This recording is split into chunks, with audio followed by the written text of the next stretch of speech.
Hey guys, I'm so glad to see you. I couldn't decide where to film this week. The auditorium was just so empty without you, and since we're all at home now and working from home, I thought, well, I would take you into my home and we'd meet from home to home. We're going to do this for the next couple of weeks. And then the last week, I thought it would be fun for us to meet live all together on Zoom. So we can see if we can work that out. But I wanted to start with a review. I hope you got your notes and were able to download them. And last week, we talked about how God both is the bread and He provides the bread. So He's both the provider and the provision. And we talked about how His provision doesn't always come in our preferred packaging or even timing.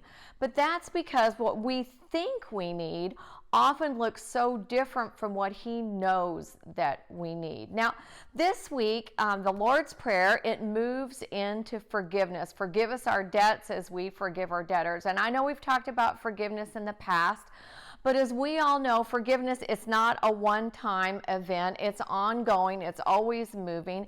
We're always going to have opportunities to forgive, and there will always be opportunities for others to forgive us because we're going to be hurt, and we're unfortunately going to hurt others as well. Now, forgiveness, it's actually a legal term. It means to cancel a debt. But it doesn't deny the debt itself. What it does do is set someone free from me being the ultimate judge or jury. And some of you have heard me say before, there's only room for one on the bench, and it's pretty arrogant to think that that person is me. Now, forgiveness can extend to a person. It could be a boss or a friend, maybe a coworker or a neighbor, maybe a parent or a child. It could also extend to a company, a corporation, an organization. It could even be a church. Maybe you have a church wound from your past.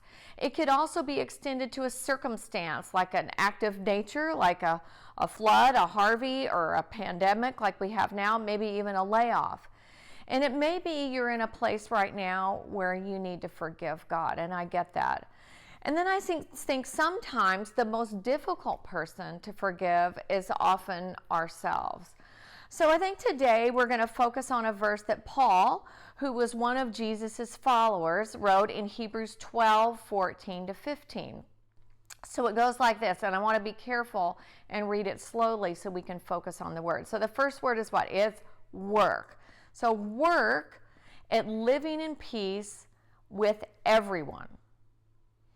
Watch out, Tanya, that no poisonous root of bitterness grows up to trouble you, corrupting many. So we got to get down to it here. The first word of this verse is work, as in work, because it is.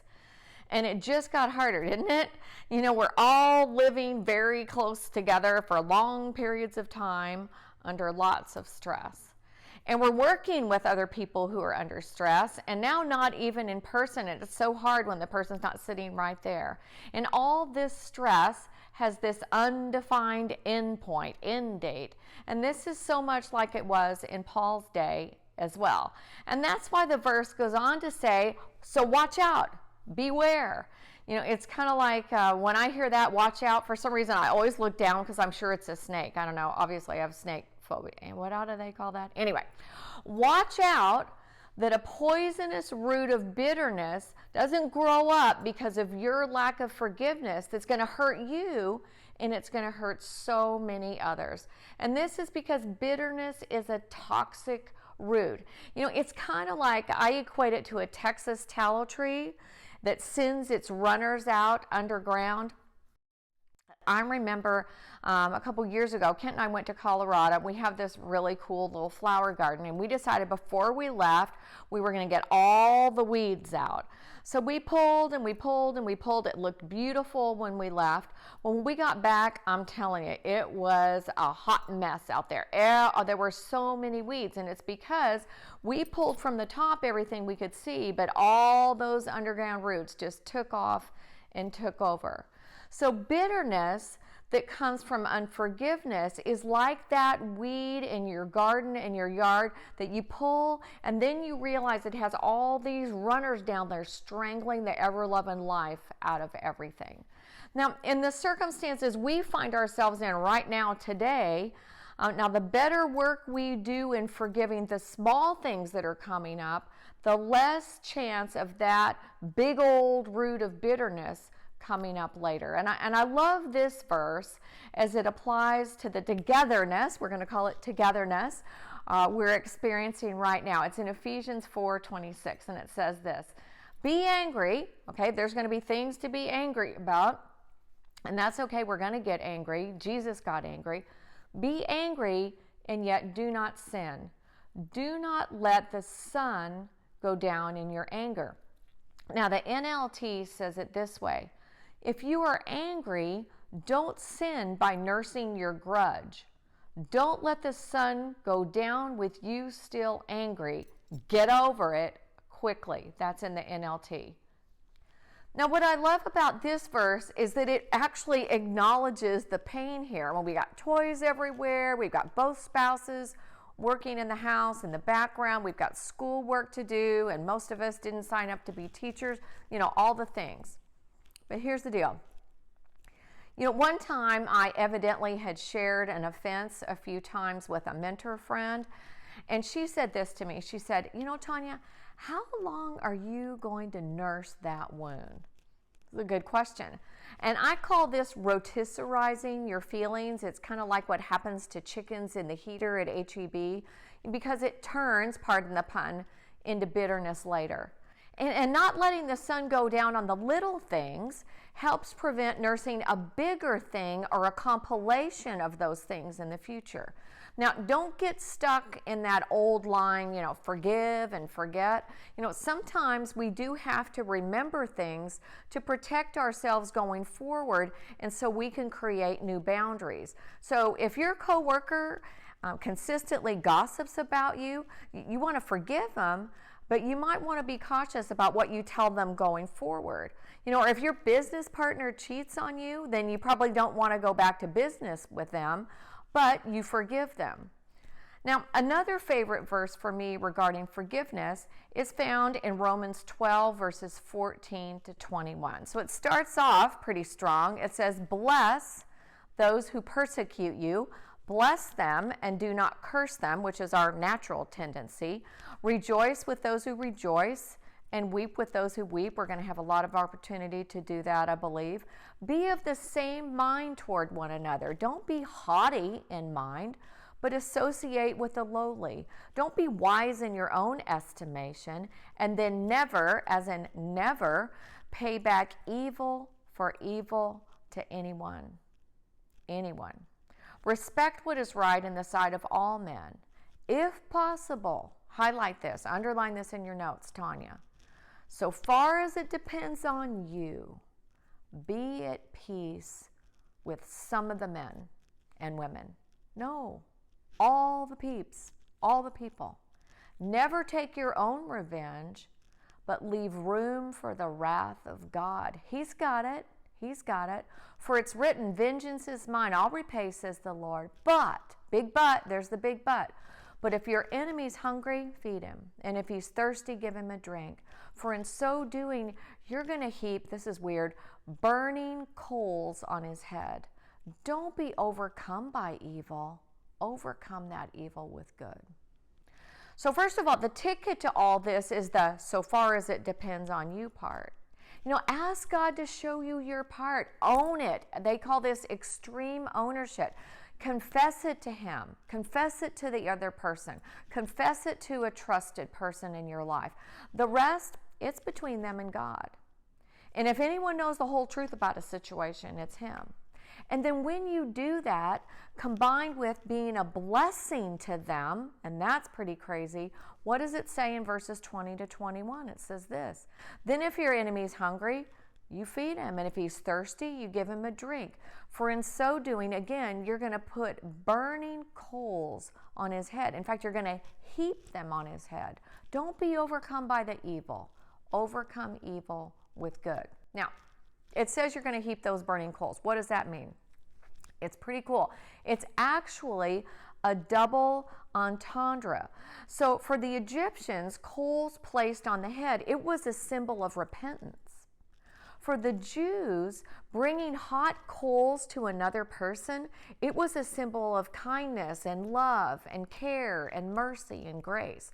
So heaping coals, it's this beautiful picture of the scandalous grace and mercy of God when someone loves us at our very ugliest. Now, of course, forgiveness, it doesn't heal the wound, but it goes ahead and it cleans it out so that the healing can begin, so the healing can take place.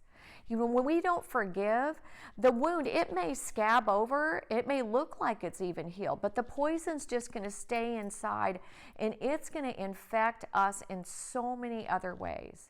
You know, it's kind of like that bitter root, and it actually is a form of internal revenge. So that's why you've heard it said that unforgiveness is kind of like me drinking a poison and then waiting for you to croak, for you to die. And revenge and the bitterness that go along with resentment, that go with them, they're also destructive to our relationship with Christ because they actually deny the power of the cross. And when we hold on to them, it's essentially saying that even God sacrificing himself in death isn't enough to pay for what that other person has done to you. And now you got to take this situation into your own hands. God's sacrifice wasn't enough. And psychologists warn us, you know, that whatever controls your mind, it controls you. So if we're consumed with bitterness and resentment, you know, even when we're in the right, you know, we're letting that other person control us, control our lives. So forgiveness, it doesn't give them power over you. It actually takes their power away, and it sets you free at the same time. Now, my personal forgiveness story was when my 3 kids were all under 5, and it was total mom judging. So I had 2 girls and a boy, and my mom just kind of got on this big binge where she wanted my girls to have dolls to collect. So she bought them these beautiful collector dolls, some American Girl dolls. Well, I had a friend, she had her daughter come over and play one day, and when the mom came to pick her up, she saw them playing with all these beautiful dolls. And she started this huge gossip train about how we'd overindulged our kids and our kids were spoiled and that their good church money they donated was going to the pastor's daughter's dolls, and it was ugly. And so you know how it is. I mean, you can kick me all day long, but don't be kicking my kids. And the mama bear was out in me, and I struggled with this for a really long time. Well, a few months later, they had a tragedy in their family. And I will never forget, guys, I was standing in the kitchen. My kids were all in there. It's getting dinner ready for our family. And I heard this little whisper in my ear that God wanted me to take them a dinner. And I thought, well, I really don't want to take them a dinner. And then the next whisper was, no, I want you to take them a dinner, kind of like a Thanksgiving dinner. And I'm like, you got to be ever-loving kidding me. But the voice was persistent. And so I started negotiating on the deal. I was thinking, well, I'll take them a turkey, but they're not getting potatoes. Well, then they were going to get turkey and potatoes, but there was going to be no gravy, dry potatoes. Well, then I got the potatoes in there, but there was no dressing. The negotiating with God went on and on. Finally, I just was like, okay, well, then there's no pie. They surely don't get dessert. And the thing is, you guys, we made that meal. I actually made it with my kids. I'll never forget. We all did it together. And we took it over there, and what you think I'm going to say is that she opened the door, and she gave me a big hug and said, I'm so sorry, and I don't know what's been going on, and apologized and owned it. But she just kind of looked at me, said, thank you, took the food in, and then bye-bye, it was over. 7 years later, y'all, I got a note from her saying, I'm so sorry, I get it. So the thing about reconciliation is it takes 2. And so this verse says, be at peace with all men so far as it depends on you. You do your part. It's up to them to do their part. And what I know is over the next few weeks, you're going to have lots of opportunities to forgive all these small offenses and extend grace so that you don't come out of this, however long it is, with a big old toxic root growing. So my encouragement is for you to be a diligent gardener. We're all going to become gardeners, no matter if you have a green thumb or not. So I want you to work hard. I want you to pull deep, get to the root of it all. You know, keep short accounts. We've got this, you guys. God's got this. God's got us. God's got you.